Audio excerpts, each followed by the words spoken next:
D'abord l'avertissement, d'accord, vous lisez, vous prenez pas de risque, vous faites très attention à ce que vous faites. Ici, ce sont des articles comment dire, d'information, de formation, mais en aucun cas des conseils d'investissement. Voilà. Eh bien, nous allons maintenant faire la suite et passer aux vidéos. Alors bonjour, je vais faire un point que je fais de temps en temps pour moi-même et que je vais partager sur le gold, l'or. Ma philosophie là-dessus est simple. Il faut avoir dans un patrimoine bien constitué, bien réparti, il faut avoir un peu d'or, non pas pour spéculer, mais pour s'assurer. L'or, c'est une assurance, c'est comment dire, c'est un support qui appartient à personne, c'est pas une monnaie qui repose sur du vent. Bon, il y a plein de choses à dire sur l'or, voilà. Donc, mon graphique se trouve actuellement en... Alors, je vais... Ah, tiens, je m'aperçois que ma caméra n'est pas en marche. Oh, allez, je vais la mettre, hein. Bon. Alors, je reprends... Ah, je suis là, bonjour. Bien, alors, je disais que l'or doit faire partie de tout portefeuille bien géré, c'est-à-dire... on dit entre 15 et 30% selon les périodes difficiles ou pas difficiles. Que se passe-t-il donc sur l'or? Nous sommes là en graphique trimestriel. Bon, l'or, on ne va pas l'analyser en 4 heures, hein, c'est juste quand on achète qu'on peut regarder ça, mais quand on regarde ce qui va se passer, on se met dans les grandes unités de temps. Donc on va partir du trimestre pour descendre tranquillement jusqu'à la semaine, voir ce qui s'est passé ces derniers temps. Bon, donc on avait un range dans les années 90 jusqu'en 2000, et puis la crise des surprimes 2008, donc beaucoup de problèmes sur la monnaie, donc pourquoi l'or a été vendu, je n'en sais rien, puisque c'était une crise des monnaies, mais peu importe. Donc là, on voit bien qu'il y a eu un souci, chaque bougie, donc c'est un trimestre, hein, pour après un beau doji porteur d'eau, hein, comme on l'appelle, la moyenne mobile 200, et on est reparti. Et puis, 2012, que s'est-il passé? Je n'ai pas mémoire, 2015, 2016, 2017, et puis 2018-2020, nous voici repartis à la hausse. On a atteint les 2000, alors les chiffres ronds, hein, regardez, on a atteint les 2000, on est redescendu, hein.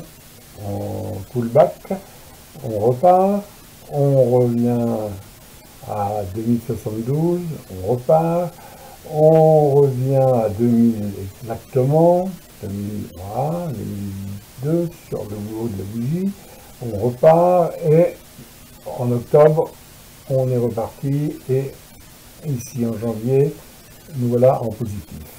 Bon. Qu'y a-t-il à dire dans tout ça? Donc dans le passé, on s'aperçoit donc pendant 28 ans, à peu près 30 ans, l'or stabilise. Il reste autour des 400 $ l'once. Je ne sais plus si c'est en euros ou en dollars, à mon avis c'est en euros. Non, c'est en dollars. Bon, ok. Alors, il reste là. Et puis, dans les années 2000, ça commence à bouger. Alors, qu'est-ce qu'on peut dire de cette période-là? En fait, les monnaies sont stables, l'euro n'existe pas, et puis le plancher billet n'influe pas les cours de l'or, personne n'en achète, personne n'en vend, tout le monde le garde. On a un support à 250 $. Voilà, ça reste comme ça, et puis ça monte. Pourquoi ça monte? Alors, il y a eu donc différentes crises, donc je disais la crise des surprimes, je dis tout à l'heure, donc, et puis voilà, perte de confiance dans les monnaies, le système était remis debout, d'ailleurs, La France a vendu de l'or, j'ai appris ça il n'y a pas longtemps, mais M. Sarkozy a vendu un peu de nos réserves pour éviter la faillite des banques. Alors, grande discussion, puisque à la même époque, l'Islande a préféré laisser les banques mourir de leur belle mort, puisqu'ils avaient spéculé, il fallait qu'ils perdent. Nous, on a préféré les renflouer, donc on a vendu de l'or. Voilà, hein, bon, c'est comme ça. Et puis, un beau doji porteur d'eau, donc en octobre 2008. Et c'est reparti, puisque effectivement, il valait mieux avoir de l'or que des monnaies qui valent rien, mais bon, ceci n'engage que moi. Alors, voilà. Donc on va passer à l'échelon inférieur, donc du trimestre, on va passer au mois. Alors pour passer au mois, bien sûr, on va dézoomer et on va regarder ce qui se passe. Donc nous sommes en mois. Donc on s'aperçoit qu'on a redécollé par ici, donc avril 2019. Hein. On avait donc une belle tasse avec une anse. Hein. Bon, je vais vous dessiner ça. Hop. Ah, j'ai dessiné des rangs. Bon, c'est pas grave. Donc on avait ici, alors mon crayon. Where is my pencil? Je trouve pas le crayon. Bon, peu importe. On avait donc, je disais, une figure en tasse et anse, hein, en mois, hein, ça se dessine. Hein, et donc on reporte tout ça, cette hauteur-là, là, et on l'a atteint. Et on s'est arrêté par ici, avec des dojis. Donc, l'orange a été cassé, on est parti, et on est à nouveau dans un, ouais, on les dessine, c'est pas grave, on est dans un range donc un peu plus large, avec ici donc du coup sur ces deux dojis ici qui ont limité la hausse et puis qui finalement a été confirmée, nous servent de support. On est revenu toucher ici, on est revenu toucher ici, et on a rebondi, on a passé la moyenne mobile 200. Et là, je vous parle en mois. Hein. Donc, novembre a été le mois où on est reparti. Décembre, c'est pas mal. Et janvier, ça a l'air bien, puisque nous sommes que le 7, et on est parti. On va aller jusqu'où? J'en sais rien. Je fais que de l'analyse, pas des prédictions. Je ne suis pas Madame Soleil. Et en graphique, on s'aperçoit qu'ici, on a quand même une belle zone de résistance, hein, c'est-à-dire voilà, les 2000. Hein. En analyse graphique long terme et sur des supports comme l'or, l'argent, certains indices, les chiffres ronds sont importants puisque les investisseurs institutionnels, les zinzins, comme on les appelle, s'embêtent pas à programmer leurs ordinateurs avec des 1988, je supprime ça, hop, voilà, supprimer le segment, tu m'embêtes, voilà, c'est bien que ce soit clair, hein. Oui, je disais, les chiffres ronds sont quand même très très importants dans le trading, surtout sur du long terme. Donc là, nous sommes donc en mois, et est-ce qu'il y a une figure qui se dessine? On a un premier creux, un deuxième creux, on a un creux plus bas. Qu'est-ce qu'on pourrait faire ici? On a donc un creux, on pourrait imaginer un retour ici, ce qui nous ferait donc une tasse avec anse, et du coup, on pourrait imaginer que tout ça soit passé à la hausse. Eh bien, ce ne sont que des possibilités, ce sont des probabilités de l'analyse graphique si la chose se dessine évidemment. Donc, on va la dessiner. Donc j'ai trouvé mon crayon, et donc je disais que on pourrait éventuellement imaginer donc une tasse avec une anse. Qu'est-ce que ça pourrait donner? Ça pourrait donner donc la hauteur de la tasse. Hop. Je suis sur le nouveau ProReal Time, j'ai des soucis avec ma souris, ou alors c'est ma souris qui est fatiguée. Et donc la hauteur de la tasse, et on la reporte, donc on fait dupliquer, à la cassure de la ligne de la tasse. Et donc voilà. Bon, on pourrait donc imaginer, si tout se passe bien pour les investisseurs en or, hop, que l'on pourrait atteindre les 2360. Voilà. Bon, pour l'instant, c'est une idée comme une autre. Hein. Alors évidemment, hein, nous sommes là en mois, c'est pas le mois prochain, mais ça peut être avant la fin de l'année. Bon, pourquoi pas. Hein. Voilà, donc on va voir déjà où va se clôturer janvier. Quand on va arriver sur les 2000, il y a certainement forcément un pullback. Et c'est là que ça va se passer, c'est-à-dire est-ce qu'à cet endroit-là, hop, par ici, on aura le rebond? Eh bien, l'avenir nous le dira. Bah oui, hein. C'est une analyse, voilà, hein, regardez ici, donc hein, une tasse avec une once, hein, bah, là, tout se répète, hein, donc hop, on a une tasse avec une once, voilà, donc on reprend hein, voilà, la hauteur, donc, ah, ça m'énerve, hein, c'est le nouveau logiciel qui ne veut pas, bon, je recommence en appuyant bien sur ma souris. Donc, la hauteur de la tasse ici, hop, dupliqué, on le met quand il casse ici, vous voyez, il a cassé ici, on le met et on dit on va aller au moins jusque là. Et ce jusque là, regardez, c'est quand même fabuleux, hein, l'analyse graphique. Hein. Si vous regardez les liens sur jusque là, eh ben, c'est pile 1600 qui a servi de résistance. Ça n'a pas voulu y aller, il y a eu d'énormes dojis autour des 1600, et finalement il est parti. Vous voyez? Donc objectif ici, et on regarde ce qui va se passer ici, et ça part. Voilà. Bon, bah écoutez, hein, c'est magique l'analyse graphique, hein, c'est vraiment de la géométrie dans l'espace. Alors, je vais continuer. On va passer donc maintenant en semaine pour voir s'il y a des choses qui vont se confirmer. Donc nous voici en une semaine.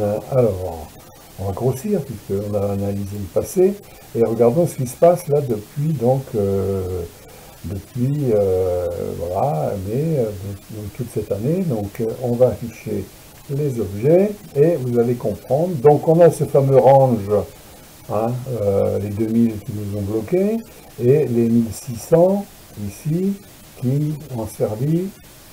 Alors, le range, vous voyez, le range a été cassé ici, on est rentré dans le range. Il a été cassé ici, on est rentré dans le range. Il a été cassé ici, on a re-rentré dans le range. Et maintenant, l'idée est, quelles sont les probabilités pour qu'on y aille? Les probabilités qu'on aille sur les 2000, elles sont très fortes. Maintenant, les probabilités pour qu'on casse les 2000, ça va dépendre de beaucoup de choses en géopolitique. Hein. Alors, ce qui est intéressant, vous voyez, là, j'ai dessiné, il y avait un beau canal baissier, hein, et on l'a cassé. On l'a cassé ici, voilà, un pullback, et on est reparti.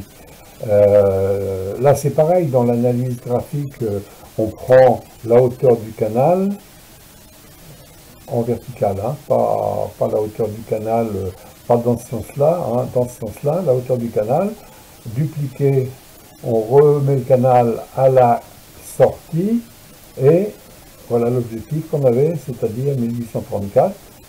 Donc on l'a, vous voyez, on l'a touché ici, et on l'a dépassé, donc la tendance est bonne, quoi, hein, voilà, on va peut-être aller chercher d'abord cette zone ici, là, qui a été bien travaillée, et puis cette zone ici. Alors, il y a autre chose aussi d'intéressant en semaine. Bon, on va pas regarder en jour, hein, ça n'a pas tellement d'intérêt, mais c'est de juste vous montrer mon indicateur bête, parce que je m'en sers aussi pour acheter ou vendre, acheter de l'or, parce que je n'en vends jamais, hein, pour acheter, et regardez, il est apparu exactement le 5 décembre. Il a dit qu'il fallait acheter. Et effectivement, il est passé de 1797 à 1871. Voilà. Pas mal. Voilà. Et là, regardez, il disait qu'il fallait vendre. Effectivement, on a bien descendu. Alors, Vous connaissez l'adage, hein, on monte avec les escaliers et on descend avec l'ascenseur. Hein, et donc, pour les traders actifs, souvent, selon les supports, hein, les signaux de vente sont intéressants parce que ça va très vite et hop, on sort. Hein, mais bon. Donc voilà, mon signal bête, hein, vous voyez, il était intéressant puisqu'on pouvait acheter ici. Il y avait un doji rouge en main, on ne peut pas le savoir, hein, c'est du trading à la semaine, donc c'est pas grave, la semaine suivante on achète, hein, le stop sous les derniers plus bas, et puis effectivement il est parti. Bon, je cache, c'est pas la promo de mon indicateur bête, hein, c'est une petite analyse sur ce qui va se passer, à mon avis, ce n'est que mon avis, sur l'or, voilà. Donc l'orange a cassé, les 1964 à casser pour atteindre les 2000 et c'est à partir de là que ça va se jouer pour voir si on va partir. On a quand même donc des résistances un peu plus haut. On a donc ici un point haut à 2070 et on a un qui vient de plus loin, donc encore plus valable. Plus c'est loin, plus il a de force, tout dépend combien de fois il est touché, il a peut être touché. Donc entre 2000, voilà. Ici, donc, on peut dire qu'on a une zone, donc du coup, on la dessine avec un rectangle plutôt qu'avec un trait, parce que c'est jamais non plus au poil près, sauf 2075, 2070, 2050, des choses comme ça, quoi. Donc voilà, on a donc 1, 2, 3 zones à passer dans les mois qui viennent pour repartir sur un marché qui pourrait être la même chose qu'ici. Vous voyez, on avait un grand range, hein, voilà, et alors ici j'ai rajouté mon indicateur bête. Bon, c'est mon bébé, qu'est-ce que vous voulez, je vais vous l'afficher, hein. Donc vous voyez, regardez ici, j'avais dit qu'il fallait acheter, voilà, donc une rouge, on achète le lendemain et on a acheté un bon moment. Ici on l'achète, bon, il a redescendu, mais comme on achète l'or, pour moi, ça ne se vend pas, ça s'achète. Ça se garde pour les périodes de clash, comment dire, où tout va mal dans le monde. En l'occurrence, j'espère qu'on ne va pas y arriver. Donc ça reste une assurance. Hein. Donc c'est comme l'assurance de votre maison. Hein. Vous assurez votre maison, vous espérez bien qu'elle ne va pas bouger. Et bien moi, j'achète de l'or en espérant qu'il va continuer à monter et qu'on n'aura pas besoin de s'en servir. Voilà. Et donc, on a eu donc à partir d'ici, vous voyez, on avait un range, là, on peut le dessiner. Hein. Ça se répète, hein, l'analyse graphique, hein, vous savez. Hop, voilà, boum, voilà un beau range, hop. On le casse ici. Alors l'indicateur, lui, il le donne quand ça se retourne. C'est lui qui le dit, hein, il est programmé pour ça. En plus, on est au-dessus de la moyenne mobile 200. Hein, on l'achète et puis on est parti. Alors là, quand on casse le range, en général, hein, on fait la hauteur du range. Donc on va reprendre ma règle ici. Voilà, on prend le range, hein, bing, hop, dupliquer le rectangle. Et quand on casse ici, hein, quand on est allez, je ne veux pas se mettre, il y a le magnétisme qui m'embête. Bon, enfin on n'est pas à 1 centime près. Et donc on a cet objectif-là, ici, et on s'aperçoit qu'on l'a touché ici, et puis qu'on a joué autour, on est reparti, il y a eu un beau pullback ici, donc mars 2020, il s'est peut-être passé quelque chose, bon, on a un signal bête qui est apparu ici, il fallait racheter, et là, donc vous voyez que l'indicateur a bien fait son rôle, et l'objectif a bien été atteint. C'est l'analyse graphique. Alors, il ne faut pas faire ça sur du 5 minutes ou du 10 minutes, hein, bien sûr. Hein, c'est des positions qui se font sur du long terme. Hein. Voilà. Bon, je m'aperçois que ma vidéo est très très éclairée. Je ne sais pas si c'est une bonne idée. Ouais, j'éteins les liens, mais ça ne marche pas. Bon, bah, écoutez, c'est pas grave. Alors, c'est comme ça. Est-ce qu'il y a autre chose à dire? Donc, ce qu'il y a à dire aussi qui est intéressant, puisqu'on peut aussi se passer de... Alors, je voudrais effacer mes obligés, non pas effacer mes cachets. Il y a aussi un indicateur qui vaut ce qu'il vaut, mais qui est très intéressant notamment sur du long terme. c'est les bandes de Bollinger, et on s'aperçoit que, et ça c'est très très classique, hein, je m'en sers beaucoup moi quand ça s'écarte comme ça, parce que vous voyez, regardez, la bande de Bollinger du haut s'écarte, on est en semaine, hein, et celle du bas s'écarte. Ça veut dire que si alors, hop, on va comme ça, voilà, et que celle-ci va comme ça, et comme ça, on est parti pour faire, une bulle. Voilà, c'est comme ça que ça se passe. Hop, je reprends mon crayon. Et puis la volatilité. Allez. La volatilité va se contracter du côté des 2000. Là je fais Madame Soleil, hein, parce que je ne sais pas, je vous dévoile ce qui me vient à l'esprit avec l'expérience. Hein. Après, ça sera comme ça sera pas comme ça. Franchement, je ne veux pas vous le dire, mais c'est un scénario. Voilà, c'est un scénario comme un autre. Et c'est à partir de là, si vraiment on a cet écartement de Bollinger, c'est-à-dire que ça veut dire s'il continue à monter, il va venir taper ici, il va revenir, et puis après ça va se réduire. La volatilité autour des 2000 va jouer un certain temps, et c'est là qu'on saura, on repart baissier ou on y va vraiment. Voilà. Ben écoutez, j'espère que ça vous intéresse. Je suis preneur de vos commentaires. Je suis preneur aussi éventuellement de vos avis contraires. Il n'y a aucun souci. Au contraire, le fait de discuter des choses et d'autres permet d'avancer. Hein. Et bah tiens, j'ai laissé mon indicateur bête. Vous voyez, regardez, hein, je l'ai acheté ici, voilà.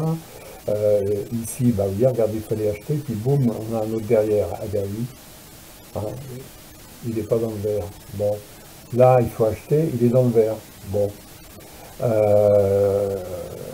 Mais bon, on peut aussi, je le dis à certains, hein, vous pouvez le prendre dans un sens, dans l'autre, si vous mettez bien votre stop. La conclusion finale, hein, je l'ai déjà démontré, elle est positive. Hein. Mais bon, on n'aime pas perdre, donc on aime mieux rentrer quand ça monte que de se prendre une perte. Allez, tout va bien, on va le cacher. Hop, j'étais là pour parler de l'or, pas pour mon indicateur bête. Et donc vous voyez que bon, bah, on est reparti dans le vert. Les bandes de Bollinger s'écartent. Ils vont monter. Allez, bon, on y croit, hein.